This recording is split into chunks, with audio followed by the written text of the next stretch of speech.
La promenade au bord de l'eau en 9 chapitres.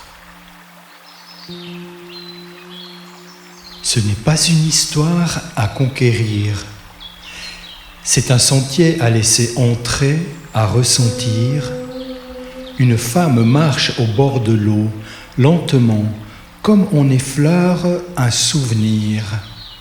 Le silence l'accompagne, la lumière l'enlace, les gestes s'effacent dans leur discrétion. Elle est seule, mais jamais abandonnée. Les arbres la regardent sans juger, les reflets l'écoutent sans bruit, et les visages croisés déposent en elle des éclats de vie. La créature découvre que ce qui soutient l'existence ne crie jamais. Ça s'insinue, ça repose. Ce récit n'est pas une quête, c'est une présence, une offrande, une ode aux rencontres qui ne prennent rien, mais laissent tout. La promenade au bord de l'eau. Chapitre 1. Le sentier des confidences. La marche s'élançait depuis le cœur du village. Les maisons encore en apnée dans la lumière naissante. Le jour hésitait à disperser la nuit. Volets clos, toits humides, trottoirs muets. Un monde retenu dans son souffle. Le pas de la promeneuse bruitait sur le goudron. La lenteur dictait son allure. Elle parcourait les rues calmes, longeait les murs de pierre, laissait son regard effleurer les jardins clos. Une chatte grise perchée sur un muret restait immobile, ses yeux mi-clos veillaient l'oreille du chemin. Puis le sentier s'ouvrit, quittant les dernières maisons, et s'aventura sous les frondaisons. Là, l'air se fit frais et dense, chargé d'odeurs de terre humide et de feuilles froissées. Le parfum discret des herbes écrasées se mêlait à celui profond des racines invisibles, et une note métallique discrète montait de l'eau tapis plus bas. Le sol, moelleux sous ses pas, s'habillait d'un tapis de mousse délicate et de brindilles encore perlées de rosée. Les érables, fiers et élancés, déployaient leurs ramures comme des bras gracieux, et leurs larges feuilles palmées, encore tendres, frémissaient sous le souffle discret de l'aube. Leurs nervures fines dessinaient sur chaque limbe une cartographie intime, comme si chacune contenait un fragment minuscule du monde alentour. Leurs ombres ondulaient paresseusement sur l'humus, tissant un tapis mouvant où la lumière jouait, complice et silencieuse. Plus loin, les hêtres s'inclinaient, saluant la promeneuse. Leurs troncs lisses et gris gardaient les confidences du temps, couverts de lichens pâles, vestiges d'un âge révolu.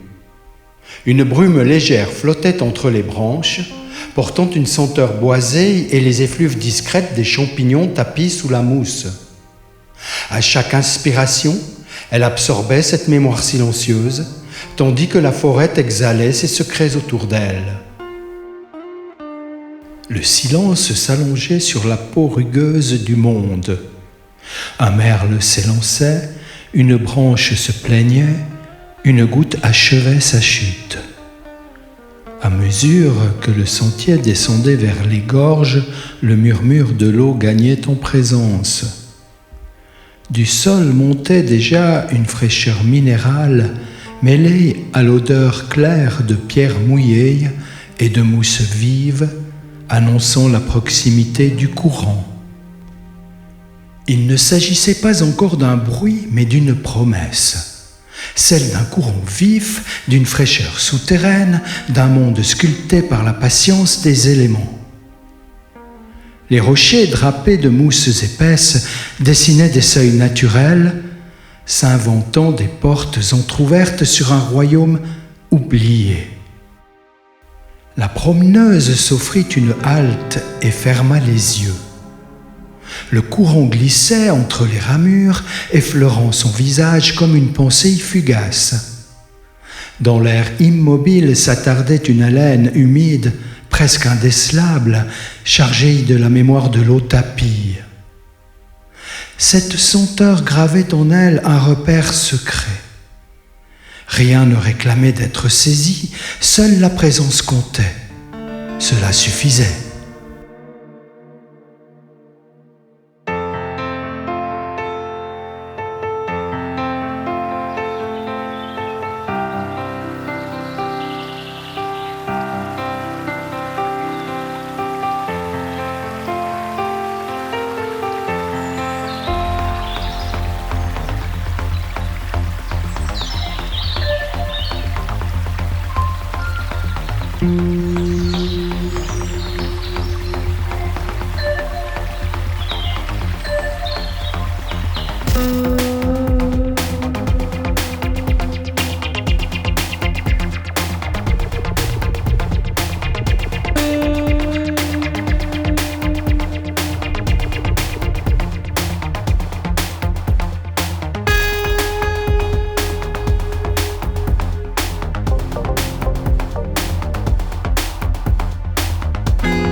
Chapitre 2 « Ce que le silence révèle ».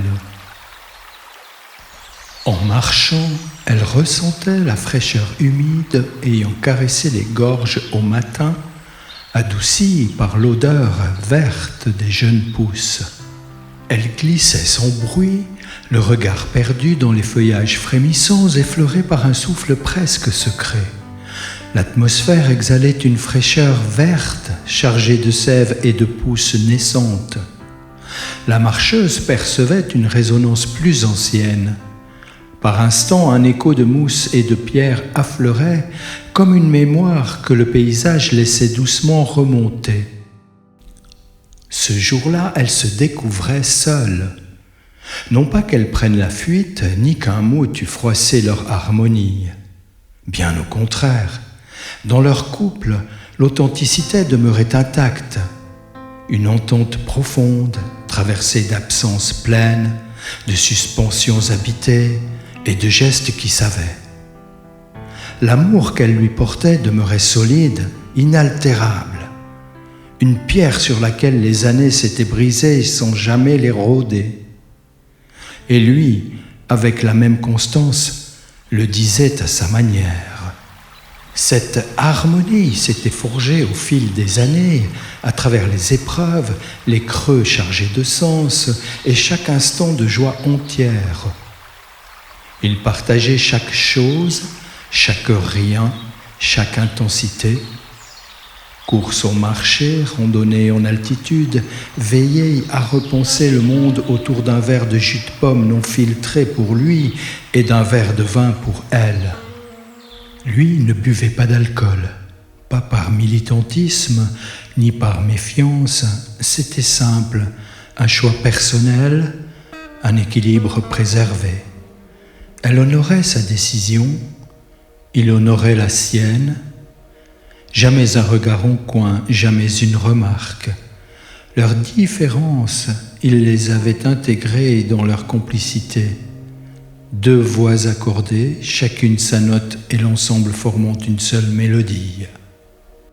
Elle aimait cette manière qu'ils avaient de vivre côte à côte sans se fondre, de s'ajuster sans se contraindre. Ils avaient appris à s'accorder de brefs intervalles, comme on laisse reposer une matière avant de la travailler à nouveau, offrant à leur relation un espace de relâchement entre deux tensions. Ce n'était pas une rupture, mais une respiration, une parenthèse pour se retrouver avant de revenir vers l'autre. Elle l'imaginait, le dos redressé sur une chaise, les yeux fixés sur les pages d'un recueil, un léger sourire aux lèvres au passage d'une phrase qu'il aimait.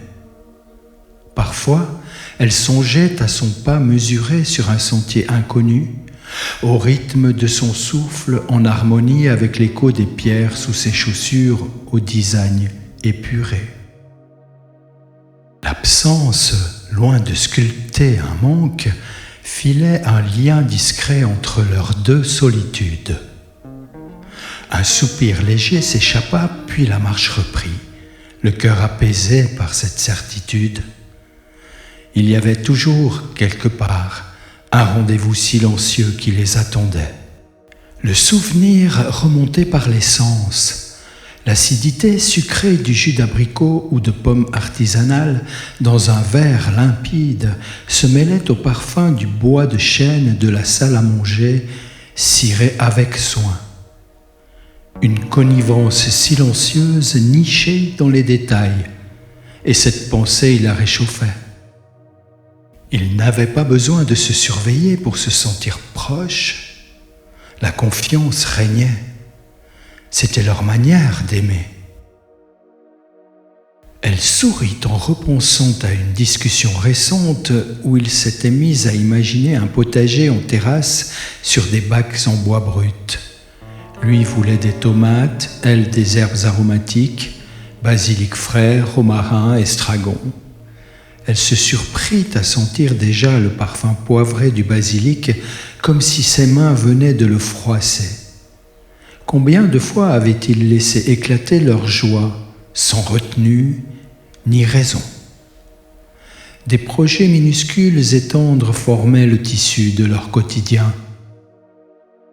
Ce jour-là, sur le sentier baigné de lumière matinale, elle savourait cette solitude choisie, propice aux pensées libres, sans filtre. Parmi elles, certaines s'imposaient avec une gêne diffuse. Les attitudes canines, par exemple, éveillaient en elles un malaise tenace. Les chiens errants, libres et obstinés, flairant les traces invisibles sur le bitume, les murs chauffés par le soleil, mémoire animale d'un ordre ancien, ou ceux qui s'approchaient d'elles sans retenue, éveillaient en elles une peur sourde.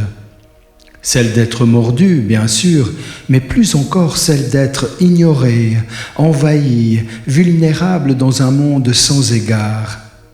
Alors, plutôt que de s'attarder à cette irritation, elle préférait basculer vers un souvenir plus doux, celui d'un ancien élève, singulier, qui l'avait touché plus que les autres.